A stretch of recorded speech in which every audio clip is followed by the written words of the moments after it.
नमस्कार, खबरों की खबर में आपका स्वागत है। गांधी परिवार अब दोनों तरफ से फंसा हुआ दिखाई पड़ रहा है। एक तरफ तो नेहरू गांधी परिवार के खिलाफ कांग्रेस में बगावत हो चुकी है और कांग्रेस के कई नेता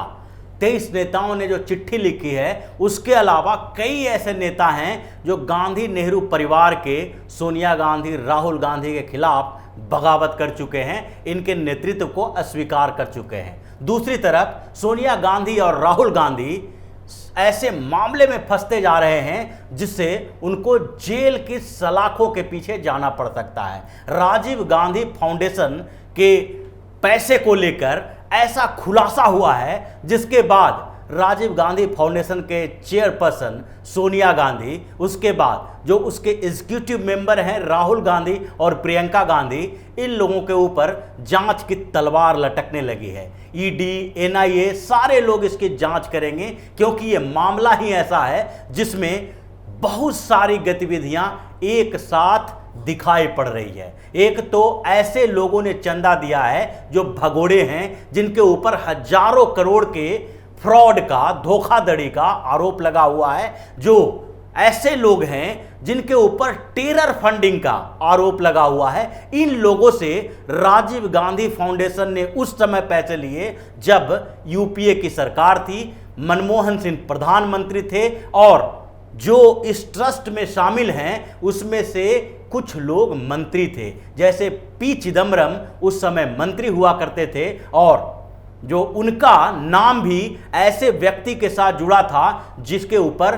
5000 करोड़ रुपए के घोटाले का आरोप है। ये सारे मामले अब धीरे धीरे सामने आ रहे हैं और जो सरकार ने एक अंतर मंत्रालय स्तर पर पैनल का गठन किया है जिसमें कांग्रेस से जुड़े 3 ट्रस्ट की जांच को कोऑर्डिनेट करना है। कांग्रेस के 3 ट्रस्ट यानी राजीव गांधी फाउंडेशन, उसके बाद राजीव गांधी चैरिटेबल ट्रस्ट और इंदिरा गांधी मेमोरियल ट्रस्ट। इन 3 जो ट्रस्ट हैं, फाउंडेशन हैं कांग्रेस के जो संचालित करती है, इन तीनों को जो मिलने वाले धन हैं उसके जो जांच हो रही है उसके लिए सरकार ने एक पैनल भी गठित किया है। तो अब इन लोगों पर आफत आने वाली है क्योंकि जो सामने आ रहा है मामला उसमें बड़े बड़े ऐसे नाम हैं जो कई मामलों में, कई धोखाधड़ी के मामलों में, यहां तक कि आतंकवादी गतिविधियों में भी संलिप्त पाए गए हैं। इसमें सबसे बड़ा नाम जो है वो है जाकिर नायक का। जाकिर नायक अभी भगोड़ा है और उसके ऊपर क्रिमिनल केसेस चल रहे हैं, टेरर फंडिंग का केस चल रहे हैं और जाकिर नायक के फाउंडेशन जो है वो मनी लॉन्ड्रिंग के भी मामले में फंसी हुई है, जो आतंकवादी गतिविधियों के लिए, हेट स्पीच के लिए, ऐसे जो आतंकवादी गतिविधियां संचालित करती है उसके लिए भी पैसे देने का मामला उसके ऊपर चल रहा है। और जाकिर नायक भगोड़ा घोषित कर दिया गया है। उसको भारत लाने के लिए यानी प्रत्यार्पण के लिए कई लेवल पर बात चल रही है। उस जाकिर नायक के फाउंडेशन ने राजीव गांधी फाउंडेशन को 50 लाख रुपया डोनेट किया। यह मामला बिल्कुल चौंकाने वाला है कि जाकिर नायक, जिनके ऊपर इतना बड़ा आतंकवाद का आरोप लगा हुआ है, जो कट्टरता फैलाने के लिए और आतंकवाद के लिए आधार तैयार करने के लिए कई देशों ने उसके ऊपर प्रतिबंध लगा रखा है, वो जाकिर नायक ने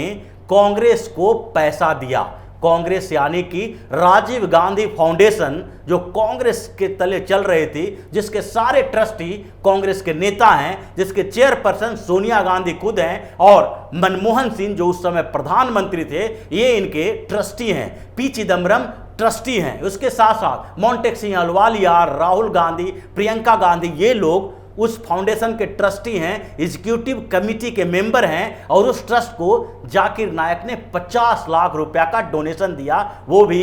2011 में जब यूपीए की सरकार थी। ये दोनों का जो कनेक्शन है अब सामने आने वाले हैं क्योंकि ये मनी लॉन्ड्रिंग का मामला तो है ही, उसके साथ साथ जो टेरर फंडिंग में फंसा हुआ है ये जाकिर नायक, उसका कनेक्शन भी अब कांग्रेस से कहीं न कहीं सामने आएगा, क्योंकि जाकिर नायक से पैसा लेकर कांग्रेस किसी न किसी स्तर पर जाकिर नायक को सुरक्षा प्रदान कर रही थी, जो बाद में धीरे धीरे उजागर हुआ जब मुंबई से लेकर दूसरे जगहों पर जाकिर नायक के ऑफिस में छापेमारी हुई, वहां से कई अहम सबूत मिले और उसके बाद जाकिर नायक भारत से भाग गया। तो ये सारे मामले अभी सामने आने वाले हैं, जिसके बाद सोनिया गांधी और राहुल गांधी के ऊपर मुश्किलें आ जाएगी और ये लोग राजीव गांधी फाउंडेशन के उन पैसों का इस्तेमाल कहाँ कर रहे थे, किन जगहों पर कर रहे थे, किन गतिविधियों में हो रहा था, और जिसने फंड दिया है, जिसने चंदा दी है, उस चंदे का इससे क्या लेना देना है कांग्रेस की सरकार से, ये सारे मामले अब उजागर होने वाले हैं। जाकिर नायक के अलावा 2-3 और ऐसे बड़े नाम हैं जो बड़े बड़े घोटालों में फंसे हुए हैं और उनको भी, उन जो घोटालेबाज हैं, भगोड़े हैं, इन लोगों ने भी राजीव गांधी फाउंडेशन को बड़ी रकम दी है। उसमें से एक नाम है जिग्नेश शाह का। जिग्नेश शाह 5,600 करोड़ के NSEL घोटाले में फंसा हुआ है और जिग्नेश शाह ने पूरे NSEL को, मतलब नेशनल स्पॉट एक्सचेंज, जो कमोडिटी मार्केट का वर्चुअल मार्केटिंग करता है, वर्चुअल खरीद बिक्री करता था, एक तरह से वर्चुअल कमोडिटी ट्रेडिंग कहा जा सकता है इसको, जो ई ट्रेडिंग होता था कमोडिटी मार्केट में, उसके लिए जो NSEL के गठन किया गया था, उसमें 5,600 करोड़ के घोटाले का आरोपी है और वो अभी मनी लॉन्ड्रिंग का उसका मामला चल रहा है, ईडी की जांच चल रही है। उसमें पी चिदम्बरम का भी कनेक्शन पहले आ चुका है सामने, क्योंकि किस तरह से पी चिदम्बरम ने ये कमोडिटी मार्केट को रेगुलेट करने के लिए, अपने तरह से चलाने के लिए जिग्नेश शाह और उनके कुछ जो इर्द गिर्द के लोग हैं उनका इस्तेमाल किया, दूसरे लोगों का इस्तेमाल किया और उस घोटाले को कैसे अंजाम तक पहुंचाया गया। तो जिग्नेश शाह 5,500 करोड़ से ऊपर के घोटाले में फंसे हुए हैं और उन्होंने 50 लाख रुपए का डोनेशन 2011 में राजीव गांधी फाउंडेशन को दिया। 50 लाख रुपया ये भी देते हैं जो अभी इतने बड़े घोटाले में फंसे हुए हैं। इसके अलावा ये 2 ही नाम नहीं हैं, ये 2 नाम के अलावा भी कई नाम हैं जो कहीं न कहीं फॉर्जरी के मामले में फंसे हुए हैं और उन लोगों ने राजीव गांधी फाउंडेशन को चंदा दिया। उसमें एक नाम पंजाब नेशनल बैंक फॉर्जरी मामले में फंसे हुए मेहुल चौकसी का भी है। मेहुल चौकसी अभी 13,500 करोड़ के पंजाब नेशनल बैंक घोटाले में आरोपी हैं और ये भगोड़े हैं, इनके पूरा परिवार अभी भी उसमें फंसा हुआ है, जिसमें नीरव मोदी, उसकी पत्नी इमी मोदी और उसके भाई बहनोई और यहाँ तक कि ये जो नीरव मोदी के मामा मेहुल चौकसी हैं, ये भी उस मामले में फंसे हुए हैं और इनके करीब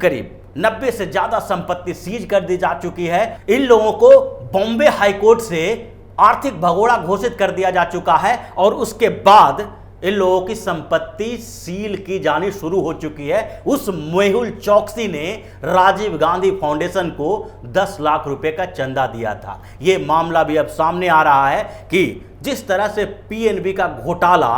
जिसका आरोप केंद्र सरकार और मोदी सरकार के ऊपर विपक्ष लगा रही थी, उसकी शुरुआत ही 2010 के बाद से शुरू हो चुकी थी और उस समय से 2014-15 तक आते आते ये घोटाला एक बड़ा स्वरूप धारण कर चुका था, क्योंकि जो नोट जारी किए जा रहे थे, इन लोगों को जो पैसे दिए जा रहे थे, वो पैसा किसी एक दिन के लिए नहीं दिया जा रहा था, ये सालों से चल रहा था। और अब जब पीएनबी का घोटाला सामने आया, उसके बाद इनके दूसरे कनेक्शन भी धीरे धीरे सामने आ रहे हैं। पहले भी नीरव मोदी के मामले में कांग्रेस के ही एक नेता जो पूर्व जज थे, उन्होंने लंदन के कोर्ट में गवाही दी थी उनके फेवर में। और अब कांग्रेस के राजीव गांधी फाउंडेशन का, जिसके चेयरपर्सन सोनिया गांधी है, उसमें मेहुल चौकसी के 10 लाख रुपए का मामला आया है, जो 10 लाख रुपया उन्होंने राजीव गांधी फाउंडेशन को चंदे के रूप में दी थी। इसके अलावा एक बड़ा घोटाला और अभी सामने आया था, कुछ दिन पहले से ही यस बैंक का घोटाला सामने आया, जिसके प्रमोटर जो राणा कपूर थे, उनका पूरा मामला इसमें सामने आया है यस बैंक में कि किस तरह इन्होंने अपने लोगों को पैसे दिए, यहां तक कि फर्जी कंपनियां बना के भी यस बैंक से पैसे दिए जा रहे थे, जो यस बैंक के मैनेजमेंट में भी था और दूसरी फर्जी कंपनियों के मैनेजमेंट में भी था। एक अंग्रेजी अखबार ने इस पर पूरी सीरीज निकाली जिसमें राणा कपूर बुरी तरह से फंसते नजर आ रहे थे। हजारों करोड़ के इस बैंकिंग फ्रॉड के आरोपी राणा कपूर भी राजीव गांधी फाउंडेशन को पैसा देते थे और उनका मामला भी सामने आया है। वो जो सबूत सामने आए हैं उसमें 9,45,000 का एक मामला अभी तक सामने आया है जो उन्होंने अकाउंट से राजीव गांधी फाउंडेशन को दिया था। ये तो सारे मामले जो हैं वो हैं जिसके सबूत अभी सामने आ चुके हैं, जो अकाउंट से चेक से ये पैसे दिए गए हैं, जो प्रथम दृष्टया जो पहली जानकारी में ही जब अकाउंट चेक किया जाता है तो उससे सामने आ जाते हैं कि ये पैसे किन किन स्रोतों से आए थे। वो चेक के जो द्वारा जो ट्रांसफर हुआ था, चेक दिया गया था, अकाउंट से ट्रांसफर किया गया था, ये डोनेशन जो दिया गया था, वो पहली नज़र में ही ये दिखाई पड़ जाता है अकाउंट का ट्रांसफर। लेकिन उसके अलावा जो ब्लैक मनी का ट्रांजैक्शन होता है उसके लिए और जांच की ज़रूरत होगी और ये जांच सामने आएगी, क्योंकि जिस तरह से कांग्रेस अब तक इस पूरे मामले को छुपाने की कोशिश कर रही थी, पिछले दिनों जब इसके लिए इंटर मिनिस्ट्रियल पैनल का गठन किया था मोदी सरकार ने और Rajiv Gandhi foundation, Rajiv Gandhi charitable trust और इंदिरा गांधी मेमोरियल ट्रस्ट तीनों की जांच हो रही थी, इसके जो खाते हैं, पैसे कहां से आए, पैसे कहां गए और इनके डोनर जो डोनेशन इनको करते हैं, उन सारे मामलों की जब जांच हो रही थी और उसका आदेश दिया गया था, तो उसके बाद कांग्रेस के कुछ नेताओं ने कहा था कि सोनिया गांधी का इसमें कोई भूमिका नहीं है और राजीव गांधी फाउंडेशन बिल्कुल ट्रांसपेरेंट तरीके से चलता है, इसमें सोनिया गांधी के परिवार को पर कोई आंच नहीं आएगा। अभिषेक मनु सिंघवी ने भी मीडिया से ये बातें कही थी कि ये जांच होंगे और जांच के बाद ये पता चलेगा, क्योंकि सोनिया गांधी का इससे कोई लेना देना नहीं है। लेकिन अब जो मामले सामने आ रहे हैं वो बड़े भयानक मामले हैं, गंभीर मामले हैं, क्योंकि राजीव गांधी फाउंडेशन को पैसे देने वालों में एक ऐसा व्यक्ति नहीं है जो फ्रॉड में फंसा हुआ हो। ऐसे ऐसे व्यक्ति के नाम सामने आ रहे हैं जो सिर्फ फॉर्जरी नहीं कर रहा हो बल्कि देश के साथ गद्दारी भी किया है, आतंकवाद फैलाया है, आतंकवादी गतिविधियों में संलिप्त है। जाकिर नायक जैसे व्यक्ति जिसके बारे में आज जानकारी नहीं मिली है, इसके बारे में शक बहुत पहले से थी, ये हमेशा से हेट स्पीच के लिए फेमस रहा था और इस्लाम के प्रचार के नाम पर ये युवाओं में आतंकवाद की भावना पैदा करता था। ये सिर्फ भारत की नहीं बल्कि कई इस्लामिक कंट्री की भी रिपोर्ट है जिसमें यह बताया गया है कि जाकिर नायक के भाषण से प्रभावित होकर कई युवा आतंकवाद की तरफ गए हैं और उस जाकिर नायक से कांग्रेस का ये फाउंडेशन इसके चेयरपर्सन सोनिया गांधी है, जिसमें प्रियंका गांधी और राहुल गांधी भी ट्रस्टी हैं,